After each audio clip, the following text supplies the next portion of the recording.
if you're experiencing low performance while playing Baldur's Gate 3, there are several steps you can take to improve your gaming experience. Follow this easy guide to enhance performance. Step 1. Adjust graphics settings. Lower the graphics settings in the game menu.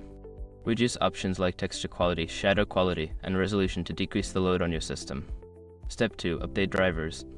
Ensure that your graphics card drivers are up to date. Visit the manufacturer's website to download and install the latest drivers for optimal performance. Step 3. Close background applications. Before launching the game, close any unnecessary applications running in the background. This will free up system resources and improve performance. Step 4. Optimize game files. Verify the integrity of the game files through the game launcher. This process will check for any corrupted files and replace them, potentially resolving performance issues. Step 5. Adjust power settings. Change your computer's power settings to high performance. This setting prioritizes performance over energy savings, which can help improve game performance.